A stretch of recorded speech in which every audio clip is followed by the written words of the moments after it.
أما بعد فقد قال الله عز وجل في شان حبيبه تعظيما له وتوقيرا إن الله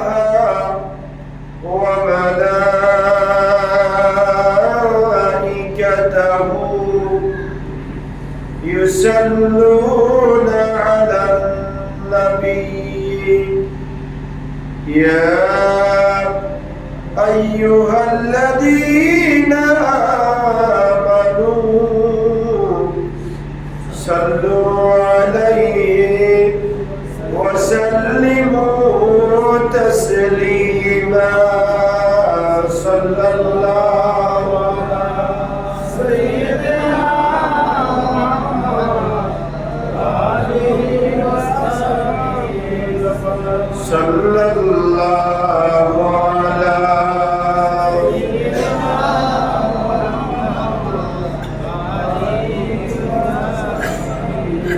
صلى الله على سيدنا محمد آله وصحبه بلغ العلا بكماله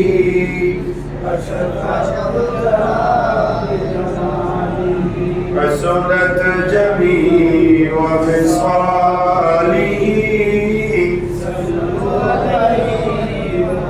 بلغ العلا بكماله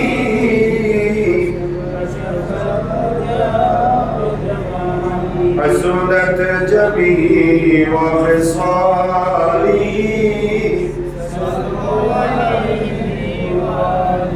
نگاہ عشق ومستی میں وہی اول وہی آخر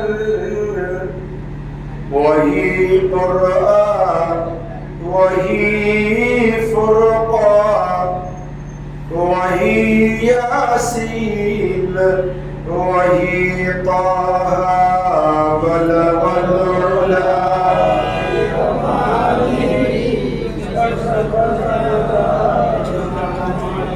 حسنت جميع وخصاله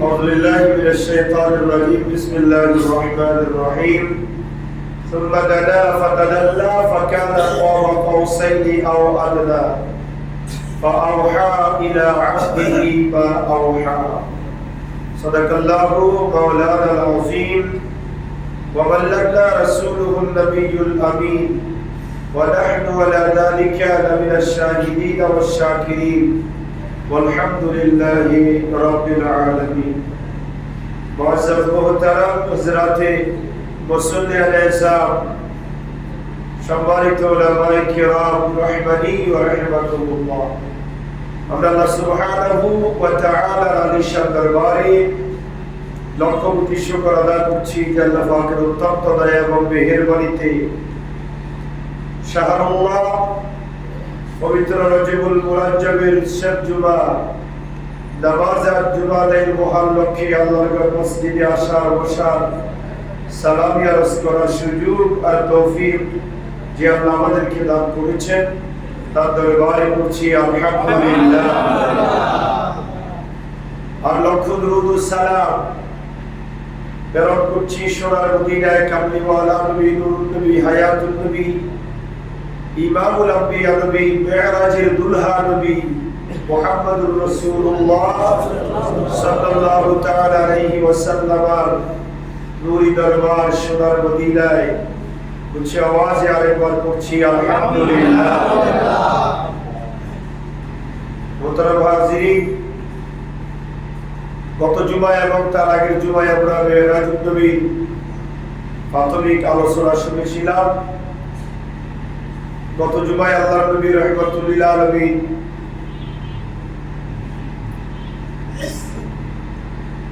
মক্কাতুল মুকাররমা থেকে বাইতুল মুকাদ্দাস সেখান থেকে ৭তম আসমান বাইতুল মামুর পর্যন্ত আল্লাহ রাসূল সাইর করেছেন, ভ্রমণ করেছেন। ৭তম আসমানে সাইয়্যিদনা ইব্রাহিম খলিলুল্লাহর সাথে আল্লাহর সাথে কি হয়েছে, আমাদের নবীর সাথে কি হয়েছে, দেখা হয়েছে। সে পর্যন্ত আমরা আলোচনা করেছিলাম। ৭ আসমানের উপরে হচ্ছে বাইতুল সিদরাতুল মুনতাহা। সিদরাতুল মুনতাহা, সিদরাতুল মুনতাহা হচ্ছে শেষ সীমানা, যেটার পরে আল্লাহর সৃষ্টির জগতের আপনার কোন ফেরেশতা বা কোন মানুষ যাওয়ার কি নাই, অনুমতি নেই। শেষ সীমানা সিদরাতুল মুনতাহা, কুলবৃক্ষ। আল্লাহ নবী বাইতুল্লাহ শরীফ থেকে সিদরাতুল মুনতাহা পর্যন্ত গিয়েছেন। জিবরাইল, মিকাইল, ইসরাফিল ৭০,০০০ নূরানী ফেরেশতার মাধ্যমে জুলুস করে আল্লাহ নবী বোরাকে আরোহণ করে সিদরাতুল মুনতাহা পর্যন্ত গিয়েছেন। সুবহানাল্লাহ। সিদরাতুল মুনতাহা পৃথিবীর জমিন থেকে সিদরাতুল মুনতাহা পর্যন্ত হচ্ছে ১৪,০০০ বছরের রাস্তা। সুবহানাল্লাহ। পৃথিবীর জমিন থেকে সিদরাতুল মুনতাহা পর্যন্ত যাইতে সময় লাগে ১৪,০০০ বছর। সেই সিদরাতুল মুনতাহা থেকে আরশ আজিম হচ্ছে ৩৬,০০০ বছরের রাস্তা। সুবহানাল্লাহ। তাহলে মোট হচ্ছে ৫০,০০০ বছরের রাস্তা। তাফসীরে রুহুল বায়ানের মধ্যে সাইয়্যিদনা আব্দুল্লাহ ইবনে আব্বাস রাদিয়াল্লাহু তাআলা আনহু তাফসীর করেছেন যে পৃথিবীর জমিন থেকে সিদরাতুল মুনতাহা পর্যন্ত, সিদরাতুল মুনতাহা থেকে আরশ আজিম পর্যন্ত ৫০,০০০ বছরের রাস্তা। সুবহানাল্লাহ। আল্লাহ নবী এই পৃথিবীর জমিন থেকে সিদরাতুল মুনতাহা পর্যন্ত গিয়েছেন জান্নাতি বাহনের উপর বহন করে, বোরাকের উপর আরোহণ করে। কিসের উপরে? বোরাক, জান্নাতি বাহন। সেখান থেকে বোরাক আর উপরে যাওয়ার কি নাই, কোনো ক্ষমতা নাই। সাথে ছিল জিবরাইল, মিকাইল, ইসরাফিল সহ অসংখ্য ফেরেশতা, তারাও উপরে যাওয়ার আর কোনো সুযোগ নেই। তখন আল্লাহ নবী রাহমাতুল লিল আলামিন একা হয়ে গিয়েছেন। জিবরিল আমিনকে আল্লাহ রাসূল বিদায় দিচ্ছেন। জিবরিল আমিন বলে, ইয়া রাসূলুল্লাহ, ইয়া হাবিবাল্লাহ, লাউ দালাউতু বিহা লা আমলাতু লা উবরিতু। আমি জিবরাইল যদি এই সিদরাতুল মুনতাহা থেকে এক চুল পরিমাণ উপরের দিকে উঠার চেষ্টা করি, তাহলে খোলার নূরের তাজাল্লিতে আমি জিবরাইল সহ সমস্ত ফেরেশতারা জ্বলে পুড়ে সারকার হয়ে যাব। আমার পক্ষে আর এক চুল পরিমাণ উপরের দিকে উঠার কোনো ক্ষমতা নেই। ইয়া রাসূলুল্লাহ, আপনাকে বহন করার জন্য আসবে রফরফ নামে একটা নূরানী আসন। সুবহানাল্লাহ। রফরফ নামক নূরানী সিংহাসন, যে রফরফের বয়ান দিয়েছেন আল্লাহ নবী রাহমাতুল লিল আলামিন, যে আসনটা ডানেও নূর, বামেও নূর, সামনেও নূর, পিছনেও নূর, একটা নূরানী জগতের আল্লাহ রাসূল অবস্থান করেছেন। এই নূরানী জগতে অবস্থানের পরে রফরফ নামক এই বাহন আল্লাহর নবীকে আরশ আজিম পর্যন্ত নিয়েছেন। সুবহানাল্লাহ। তাহলে আল্লাহ রাসূল বাইতুল মুকাদ্দাস থেকে বাইতুল্লাহ শরীফ থেকে বাইতুল মুকাদ্দাস পর্যন্ত, সেখান থেকে আরশ আজিম, সেখান থেকে সিদরাতুল মুনতাহা পর্যন্ত আল্লাহ রাসূল গিয়েছেন আপনার বোরাকের উপরে বহন করে। সে বোরাকটি ছিল জান্নাতি বাহন, জান্নাতি পশু, জান্নাতি সেটার উপরে বহন করে। আর সিদরাতুল মুনতাহা থেকে আরশ আজিম পর্যন্ত আমার নবী গিয়েছেন, ভ্রমণ করেছেন, সেটা ছিল আপনার রফরফ নূরানী একটা বাহন। সে বাহনে বহন হয়ে আল্লাহ রাসূল আরশ আজিমে গিয়েছেন। যখন আল্লাহ রাসূল উপরের দিকে উঠা আরম্ভ করলেন সিদরাতুল মুনতাহা থেকে, সিদরাতুল মুনতাহা থেকে আরশ আজিম পর্যন্ত ৭০,০০০ নূরানি ফেরেশতা আপনার পর্দা। কত পর্দা? ৭০,০০০ পর্দা সিদরাতুল মুনতাহা থেকে আরশ আজিম পর্যন্ত। আর এক পর্দার দূরত্ব হচ্ছে ৭০,০০০ বছরের রাস্তা। সুবহানাল্লাহ। এই সময় সীমা অতিক্রম করে আল্লাহর নবী একবারে সর্বশেষ লাউহে মাহফুজে গিয়ে অবস্থান করেছেন। সুবহানাল্লাহ। কোথায় গিয়েছেন? লাউহে মাহফুজ। লাউহে মাহফুজে যখন আল্লাহ রাসূল অবস্থান করেছেন, সেখানে একটা লেখা লিখেছেন, সাবাকাত রাহমাতি আলা ওয়াদাবি। সুবহানাল্লাহ। সেখানে লেখা আছে লাউহে মাহফুজের মধ্যে যে সাবাকাত রাহমাতি আলা ওয়াদাবি, নবী আমার গজব, আমার রাগান্বিত হওয়া, আমার গুসা হওয়া, সাবাকাত রাহমাতি, আমার রহমত আলা গদাবি, আমার গজবের উপরে প্রাধান্য পায়। সুবহানাল্লাহ। অর্থাৎ আমি যতই রাগান্বিত হই না কেন, কঠোর হই না কেন, আমার রহমত তার উপরে। সুবহানাল্লাহ। আল্লাহ যে রহমান আদ দুনিয়া ওয়া রহিমাল আখিরা, আর রহমানির রহিম, আল্লাহ দয়ালু এবং দয়াময়। সেটা কার জন্য? সেটা ইমানদার মুমিনের জন্য। সুবহানাল্লাহ। সেই ইমানদার মুমিনের জন্য মানে কোথায়? দুনিয়ার জমিনে নয়। দুনিয়ার জমিনে হচ্ছে রহমানাত দুনিয়া। দুনিয়াতে আল্লাহ রাব্বুল আলামিন যত জাতি গোষ্ঠী আছে,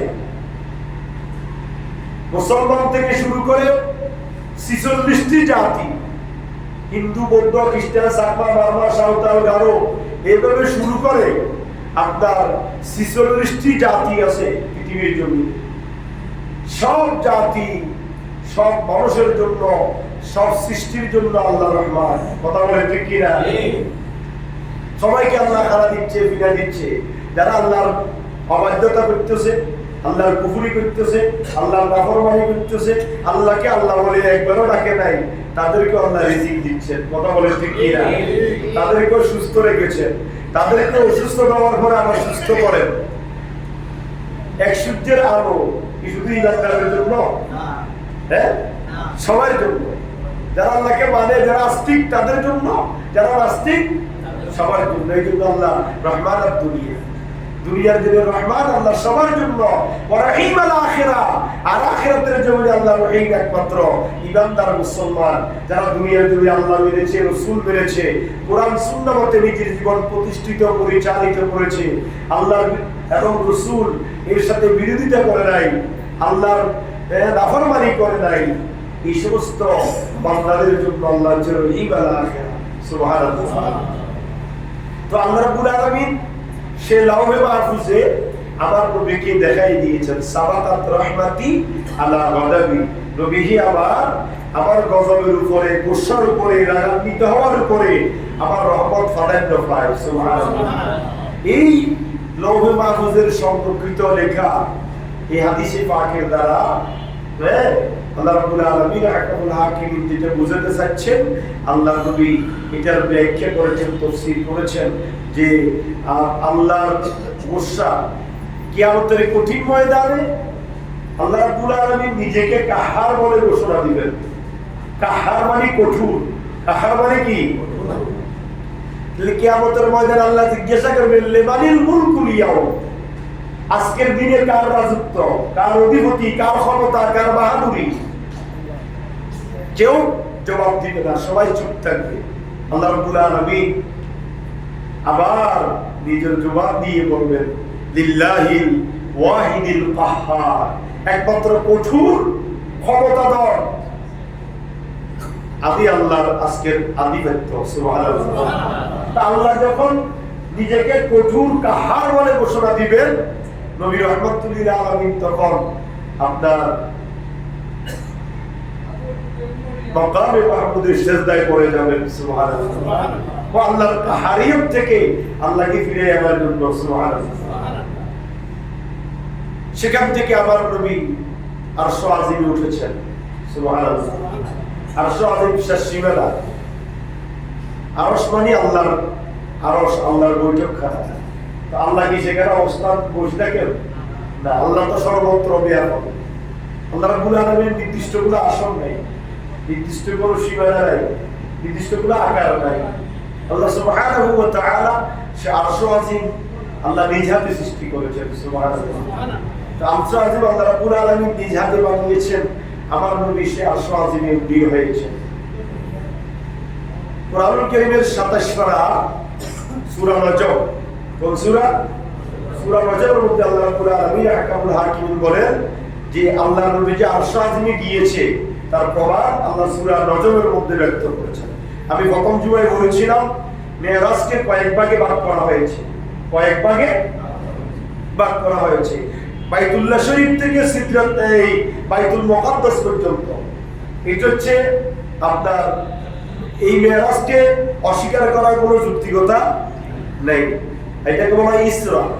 মক্কা শরীফ থেকে বাইতুল মুকাদ্দাস পর্যন্ত এটা হচ্ছে ইসরা, রাত্রি ভ্রমণ, যেটা আল্লাহ সুবহানাহু ওয়া তাআলা কুরআনুল কারীম দ্বারা আমাদেরকে প্রমাণ করে দিয়েছেন। সুবহানাল্লাযী আসরা বিআবদিহি লাইলাম মিনাল মাসজিদিল হারামি ইলাল মাসজিদিল আকসা। এটা কোরআন দ্বারা সত্যায়িত, এটাকে অস্বীকার করার কোনো যুক্তিকতা নাই। এটা কোরআন যে আমি আমার নবীকে রাতের কিছু অংশে বাইতুল্লাহ শরীফ থেকে বাইতুল আকসা পর্যন্ত ভ্রমণ করাইছি। সুবহানাল্লাহ। আরেকটা হচ্ছে মেরাজ, যেটা হচ্ছে বাইতুল মুকাদ্দাস থেকে সিদরাতুল মুনতাহা পর্যন্ত, এটা হচ্ছে মেরাজ। এখানে বাইতুল মুকাদ্দাস থেকে আপনার বাইতুল মুকাদ্দাস থেকে সিদরাতুল মুনতাহা পর্যন্ত ভ্রমণ করাইছেন। এটা জান্নাতি বাহন বোরাকের উপর বহন করাই আল্লাহ আল্লাহর নবীকে নিয়েছেন। আর মেরাজ হচ্ছে সিদরাতুল মুনতাহা থেকে আরশ আজিম পর্যন্ত। সুবহানাল্লাহ। এই তিনটা হাইসিয়ত, তিনটা অবস্থানকে একত্রিত করে বলা হয় মেরাজ। উদ্যোগ ভ্রমণে, উদ্যোগ জগতে ভ্রমণ।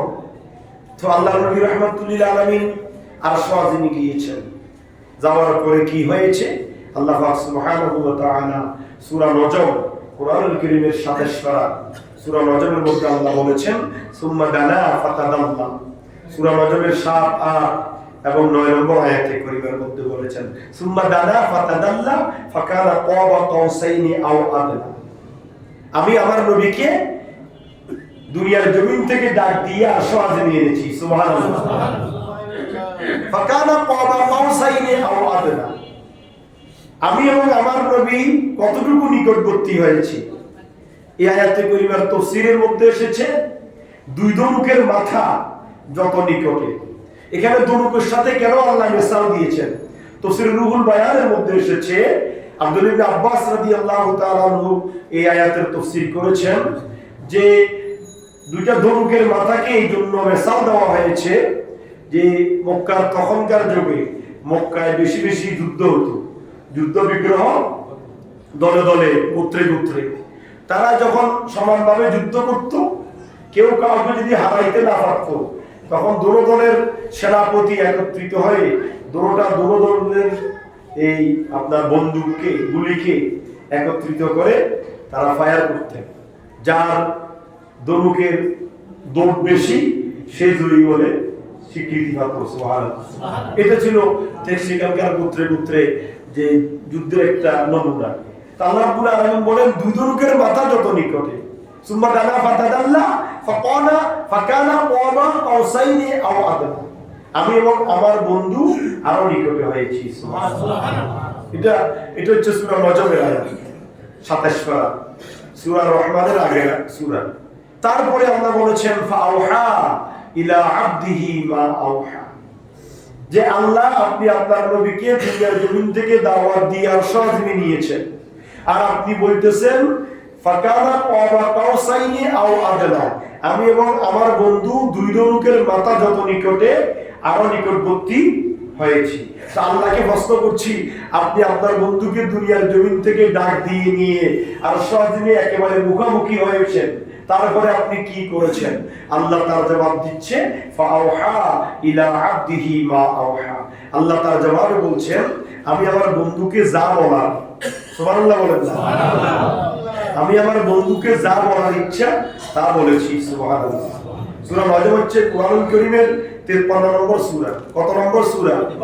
সূরা নজম কুরআনুল কারীমের 53 নম্বর সূরা, 27 পারা। সূরা নজমের 7, 8, 9 এবং 10 নম্বর আয়াতের মধ্যে আল্লাহ বলেন যে ফাকানা কাবা কাউসাইনি আও আদনা, আমি এবং আমার বন্ধু একেবারে মুখোমুখি হয়েছি, নিকটবর্তী হয়েছি। ফাওহা ইলা আবদিহি মা আওহা, আমি আমার বন্ধুকে যা ওহী করার, যা কথা বলা তা বলেছি। সুবহানাল্লাহ। বন্ধুকে আমি দুনিয়ার জমিন থেকে এনেছি, মনে যা চেয়েছে তা বলেছি। এই আয়াতে কারিমার তাফসীরের মধ্যে দেখা যাচ্ছে যে আল্লাহর নবীর সাথে আল্লাহর সঙ্গে নাকি 90,000 কথা হয়েছে। সুবহানাল্লাহ। কত হাজার? 90,000কে 3 ভাগ করা হয়েছে। এক ভাগ হচ্ছে আপনার আল্লাহ রাসূল দুনিয়ার জমিনে তার উম্মতের সাথে বলেছেন। সুবহানাল্লাহ। মেরাজে কি হয়েছে? নামাজ দিয়েছেন। মেরাজে আল্লাহ রাসূল আল্লাহকে মোবারকবাদ জানিয়েছেন। আল্লাহ রাসূলকে আল্লাহ রাসূলের মধ্য দিয়ে উম্মতে মুহাম্মাদে যারা ঈমানদার তাদেরকে আল্লাহ মোবারকবাদ জানিয়েছেন, সালাম দিয়েছেন। তারপরে এগুলো আল্লাহ রাসূল উম্মতের মাঝে বলেছেন।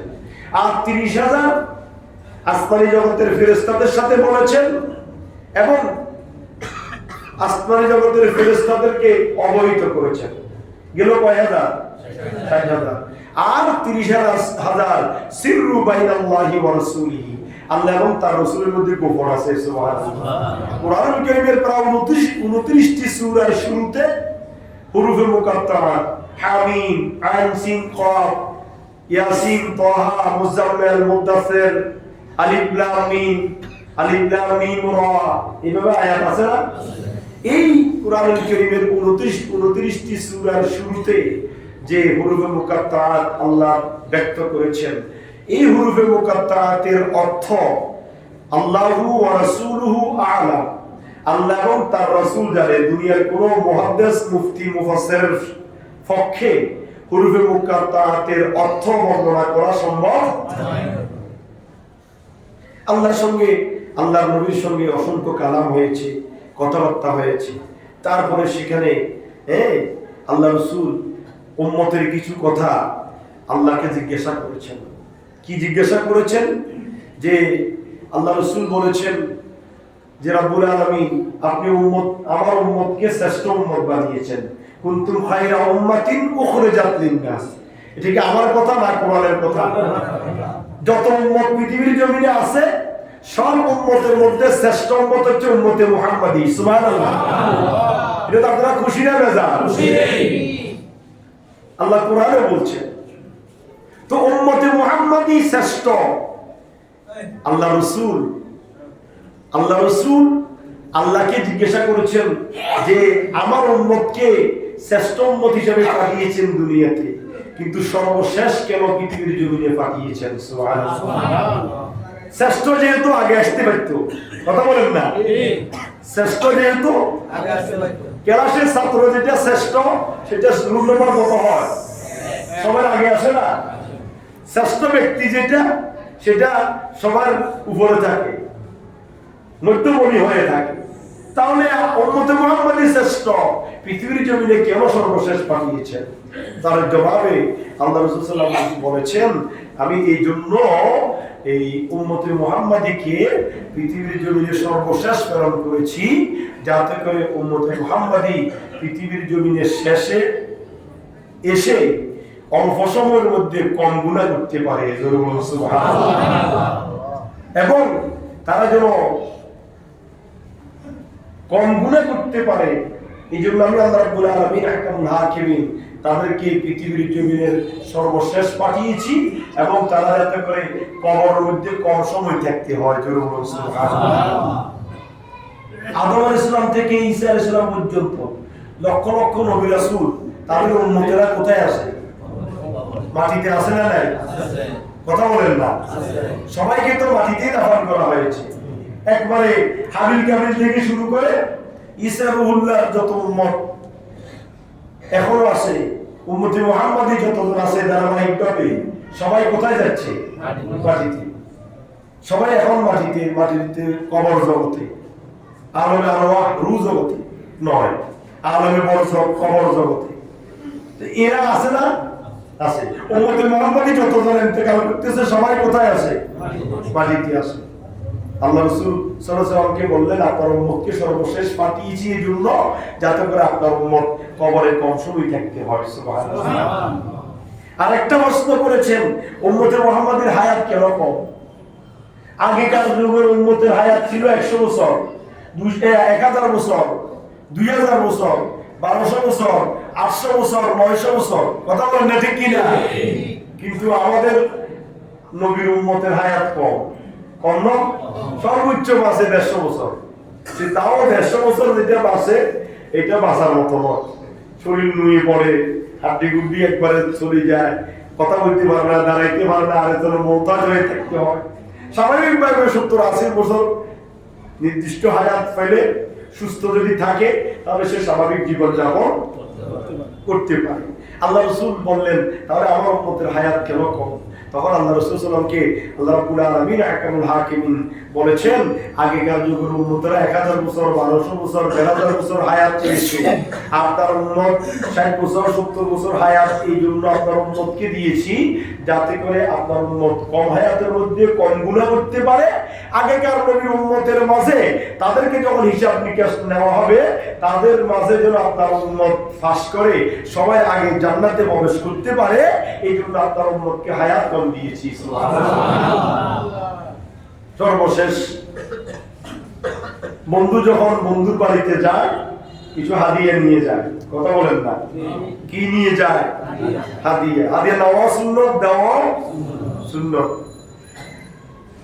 কারো বাড়িতে যাইতে কিছু নেওয়া সুন্নত, আমার ওই বাড়ি থেকে আসার সময় দিলে নিয়ে আসা সুন্নত।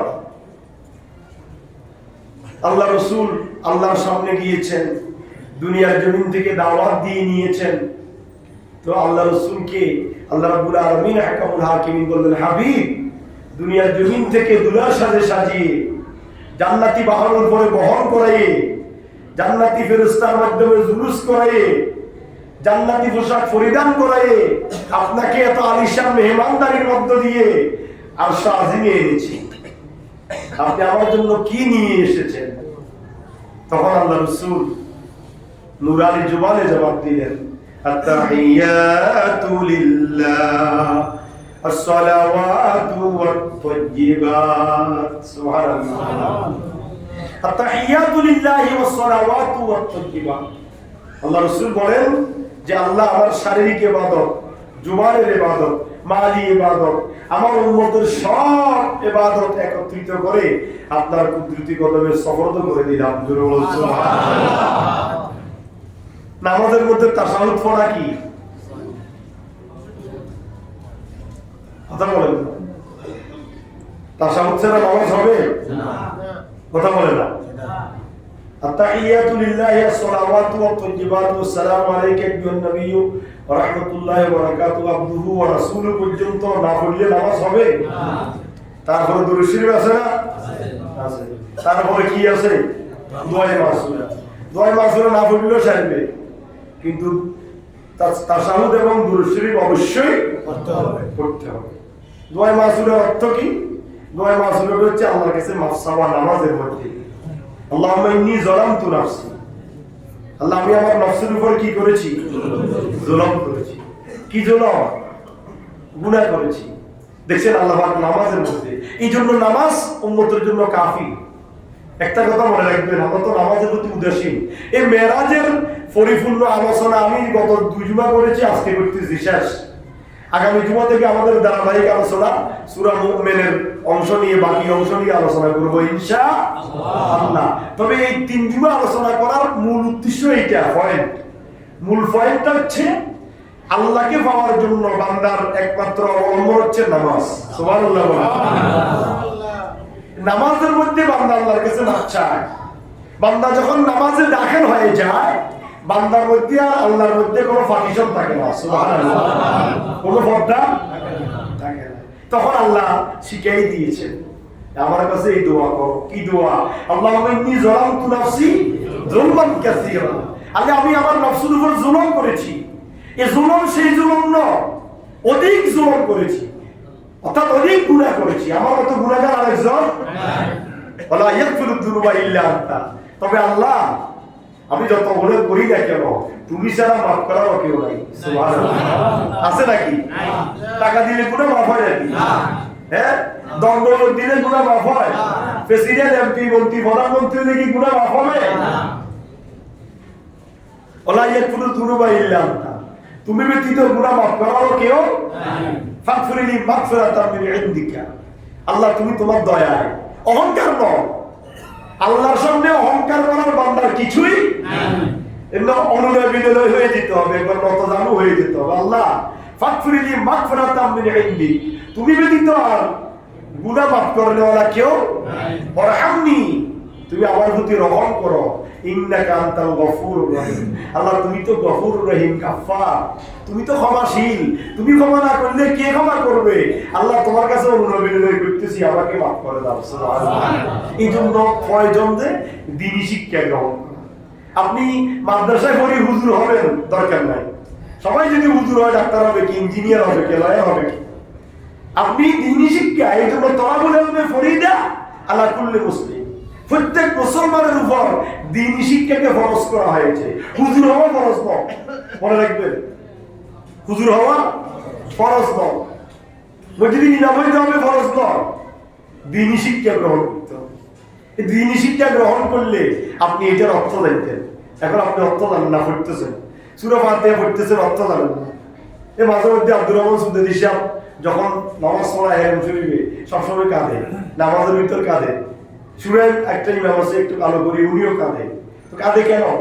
যখন আযাবের আয়াত আসে, গজবের আয়াত আসে, আল্লাহর শাস্তি সম্বলিত আয়াত আসে, আল্লাহর ভয়ে কাঁদে। অর্থ বুঝে এই জন্য কাঁদা আসে। আমরা তো অর্থ বুঝি না, কি পড়তেছি, দোয়ায়ে মাসুরাতে কি পড়তেছি, দোয়ায়ে কুনুতে কি পড়তেছি, সূরা ফাতিহাতে কি পড়তেছি। সূরা ফাতিহাতে পড়তেছি আর রহমানির রহিম মালিক ইয়াউমিদ্দিন, ইয়্যাকা না'বুদু ওয়া ইয়্যাকা নাস্তাঈন। সূরা ফাতিহাতে বলতেছি আল্লাহ তোমার কাছে সাহায্য চাই আর তোমার ইবাদত করি। কিসে বলতেছি? সূরা ফাতিহা প্রতি রাকাতে প্রতিদিন, কিন্তু সাহায্য চাইতে চাই আল্লাহর কাছে, ঠিক কি না? সাহায্য চাইতে চাই, কথা আরেকজন অধিকতা শরীরে বলে তুই আর ভরসা, নাউজুবিল্লাহ বলেন না, ভরসা কে? আল্লাহ। আমরা কথায় কথায় শিরক করি ফেলি, কথায় কথায় আমরা কুফরি করি ফেলি, যেটার কারণে আল্লাহ আমাদের উপর নারাজ হয়ে যায়। আপনি নামাজ পড়ি বললেন যে ইয়্যাকা না'বুদু ওয়া ইয়্যাকা নাস্তাঈন, তোমারই ইবাদত করি, তোমার কাছে সাহায্য চাই। তা আল্লাহ তো বলছে নামাজের মাধ্যমে তোমরা আমার কাছে সাহায্য চাও। সুবহানাল্লাহ বলেন না? আমরা কিন্তু এটা ভুলে গিয়েছি। এই জন্য আমাদেরকে দ্বীনি শিক্ষা গ্রহণ করতে হবে। আলোচনা শেষ, সময় একবারে শেষ। আল্লাহর সাথে, আল্লাহ নবীর সাথে সাক্ষাৎ হয়েছে। আল্লাহ নবী বলেছেন আত-তাহিয়াতু লিল্লাহি ওয়াস-সালাওয়াতু ওয়াত-তাইয়্যিবাত, আল্লাহ আমার শারীরিক ইবাদত, জবানের ইবাদত, মালি ইবাদত, শুধু আমার নয়, আমার সব উম্মতের ইবাদত আপনি আল্লাহর কুদরতি কদমে সুপর্দ করে দিলাম আরশ আজিমের মধ্যে। সুবহানাল্লাহ। তখন আল্লাহ রাব্বুল আলামিন আমার নবীর প্রতি খুশি হয়ে আল্লাহ কি বলেছেন? আসসালামু আলাইকা আইয়ুহান নাবিয়্যু ওয়া রাহমাতুল্লাহি ওয়া বারাকাতুহু, হে আমার নবী আপনার প্রতি আমার পক্ষ থেকে সালাম। সুবহানাল্লাহ। আপনার প্রতি আমার পক্ষ থেকে সালাম। আসসালামু আলাইনা ওয়া আলা ইবাদিল্লাহিস সালিহিন। আল্লাহ রাসূল, আল্লাহ যখন আল্লাহ রাসূলকে সালাম দিয়েছেন, আল্লাহ রাসূল খুশি হন নাই? সুবহানাল্লাহ বলবেন না? কি হন নাই? খুশি হন নাই? তখন আল্লাহ রাসূলকে আল্লাহ আবার বললেন আসসালামু আলাইনা ওয়া আলা ইবাদিল্লাহিস সালিহিন, আমার সালাম শুধু আপনার প্রতি নয়, আমার সালাম হচ্ছে আপনার ঈমানদার উম্মত যারা আমাকে মানে, আপনাকে মানে, তাদের প্রতি আমি আল্লাহর পক্ষ থেকে সালাম। সুবহানাল্লাহ। তাহলে আমরা যারা নামাজি, আমরা যারা ঈমানদার, আমরা যারা আল্লাহ এবং রাসূলের আনুগত্য করি, আমাদেরকেও আল্লাহ কি দিয়েছেন? সালাম দিয়েছেন। আমরা তাশাহুদের মধ্যে আল্লাহর সেই কথাটাই আমরা বলি, আসসালামু আলাইকা আইয়ুহান নাবিয়্যু ওয়া রাহমাতুল্লাহি ওয়া বারাকাতুহু, আসসালামু আলাইনা ওয়া আলা ইবাদিল্লাহিস সালিহিন। এটা আল্লাহর কথা। এটা বলার পরে আল্লাহ এবং নবীর মধ্যে যে কথোপকথন চলছিল, এটা আরশ বহনকারী কিছু ফেরেশতা আছে। সুবহানাল্লাহ। কি বহনকারী? আরশ বহনকারী ফেরেশতা। আরশের কোনো খুঁটি নাই। এই পিলার আছে না নাই? ফাউন্ডেশন আছে না নাই? বিল্ডিং এটা আছে, কিন্তু আরশের কোনো ফাউন্ডেশন নাই। আরশকে সূর্যের উপরে ফেরেশতারা বহন করে আছে। সুবহানাল্লাহ। ওয়াল আদিয়াতি দবহা ফাল মুরিয়াতি কদহা ফাল মুগীরাতি সুবহা। ফেরেশতাদের কোনো কাজ নাই, ওরা আরশ বহন করে আল্লাহ যেভাবে বলছে এভাবে দাঁড়িয়ে আছে। আল্লাহ এবং রাসূলের মধ্যে যে কথোপকথন চলছে, আরশ বহনকারী ফেরেশতারা শুনছে। আল্লাহ রাসূল বলছে আত্তাহিয়াতু লিল্লাহি আসসালাওয়াতু ওয়াত তাইয়্যিবাত, আর আল্লাহ রাসূল বললেন আসসালামু আলাইকা আইয়ুহান নাবিয়্যু ওয়া রাহমাতুল্লাহি ওয়া বারাকাতুহু, আসসালামু আলাইনা ওয়া আলা ইবাদিল্লাহিস সালিহিন। আরশ বহনকারী ফেরেশতারা চিৎকার দিয়ে বলে উঠলো, আশহাদু আল্লা ইলাহা ইল্লাল্লাহু ওয়া আশহাদু আন্না মুহাম্মাদান আবদুহু ওয়া রাসূলুহু।